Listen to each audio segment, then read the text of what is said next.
నమస్కారం ఫ్రెండ్స్. ఈరోజు వీడియోలోకి స్వాగతం. ఇప్పుడు నేను చెప్పేది చాలా బాధాకరమైన విషయం.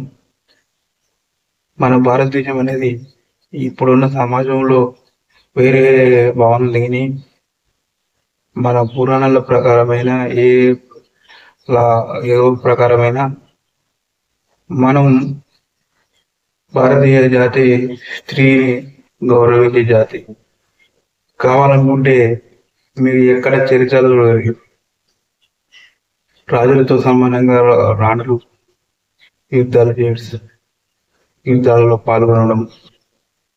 ఇప్పుడు దేవతలు ఉన్నారు. దశరథ మహారాజు పక్కనే కైకేయి అమ్మవారు యుద్ధం చేశారు. అలాగే శ్రీకృష్ణ వారు సత్య సత్యభామాదేవి గారు యుద్ధం అంటే స్త్రీకి సమానమైన.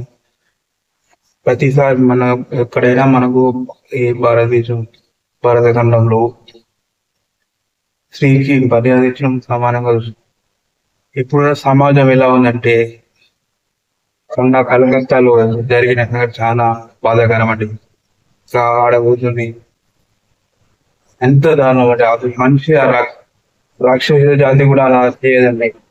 ఆడవారు అంటే ఒక రెస్పెక్ట్ ఉన్న మన ఇంత మంచి కల్చర్ ఉన్న మన దేశం స్త్రీని దేవతగా కొలిచే, స్త్రీని మహాశక్తి ఆదిపరాశక్తిగా కొలిచే ఈ దేశంలో ఇలాంటి దుర్మార్గులు పాపం అంత ఆడకూతుర్ని అంత హింసించి అలా చంపడం చాలా బాధాకరం.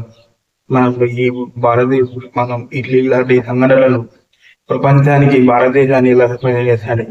ఇది ఇట్లానని బయట నుంచి వచ్చే పర్యాటకులు కూడా ఇట్లాంటి సన్నివేశం ఇట్లాంటి జరిగి చూసి వాళ్ళు భయపడతారు, విస్తుపోతారు. దయచేసి ఫ్రెండ్స్, మన నీ నీ నిన్ను కన్న తల్లి, నీ చెల్లి వాళ్ళ వాళ్ళ దృష్టిలో పెట్టుకుని తాటి ఆడకూతుని రెస్పెక్ట్ మన మన ఇంట్లో ఆడకూతురు వాళ్ళు కూడా అలాగే వాళ్ళకు వాళ్ళ ఆలోచించకుండా నీ నీ బాడికి నువ్వు నీకు బలం ఉంది అని వాళ్ళను అంత పాపం అంత దారుణంగా అంత భయానకంగా రాక్షసులు ఎంత కాకుండా అలా చేయడం ఆ దుర్మార్గుడికి ఖచ్చితంగా శిక్ష పడాలి. ఎంత అంటే ఆ దుర్మార్గుడు ప్రత్యక్షంగా నరకం చూపించి చంపాలి. పాపం ఆ బంగారు తల్లి అంత ఎన్నో ఆశలతో ఎంబీబీఎస్ చదివి డాక్టర్గా చేస్తుంటే ఎంతో మంది ప్రజల ఆరోగ్యం కోసం ఎన్నో కలగలిగితే ఆ అడగుదని అంత దారుణంగా మన నోటితో చెప్పుకోలేనంత అంతగా హింసించి చంపడం అలా చాలా దారుణం అండి. ఇది మన భారతదేశంలో ప్రతి ఒక్కరిని సోదర భావం కలగొల్పుతనంతో ఉండే దేశం. అలాంటి దేశంలో ఇలాంటి దుర్మార్గుల వల్ల ఈ దేశానికి చెడ్డ పేరు వస్తుంది. భారతదేశంలో స్త్రీకి సమాన హక్కు కల్పించారు.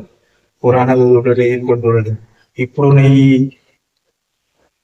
ఇప్పుడున్న కల్చర్ అది దాన్ని చేశారు కానీ అలా చేయలేదండి. మీరు వెనక పురాణాలు చూడండి, స్త్రీకి సమానమైన పాత్ర ఉంది. ఇక్కడ మనం భారతదేశంలో కొలిచేది అమ్మవారిని. ఆ శివుని కంటే కొలిచేది అమ్మవారిని, కనకదుర్గమ్మని అమ్మ. అలాంటి అంతటి ఈ దేశంలో ఒక ఆడకూతురికి అంత అన్యాయంగా అంత దారుణంగా చాలా బాధాకరం అండి. ఆ దుర్మార్గుడికి శిక్ష పడే వరకు భారతదేశంలో ఉన్న ప్రతి ఒక్క పౌరుడు అందరూ శిక్ష పడేలా చేయాలి. న్యాయ నిమిత్తుడు ఇంతకంటే దాని ఉండదు. ఆ దుర్మార్గునికి సామాన్య శిక్ష కాదు, నరకం నరకంతో శిక్ష చేయాలి. ఎందుకంటే ఎందుకంటే ఇంత పాలని చిన్న చిన్న బాగా చిన్న చిన్న దెబ్బలకి ఎంతో విలువెల్లాడు ప్రాణాలు ఆడపోతున్నాయి. అలాంటివి దుర్మార్గుడు అంత చాలా బాధాకరం అండి. ఫ్రెండ్స్, ఆ దుర్మార్గుడు శిక్ష పడేది చాలా మస్తు బాధగా ఉంది. ఇంత దారుణం అండి. భారతదేశంలో ఉంటున్నాం, ఎక్కడ ఉండేవాడిని ఇంత ఇంత ఇంత మంచి ఈ దేశం ఇన్ని మనీ చేస్తే కాడ కూర్చుని అంత దారుణంగా ఉంది. ఆ మనిషి అక్కడ మనిషి దొరకండి. ఫ్రెండ్స్, ఈ వీడియో మీకు నచ్చుతుందని అనుకుంటున్నా. ఆ దుర్మార్గుడు శిక్ష పడాలి.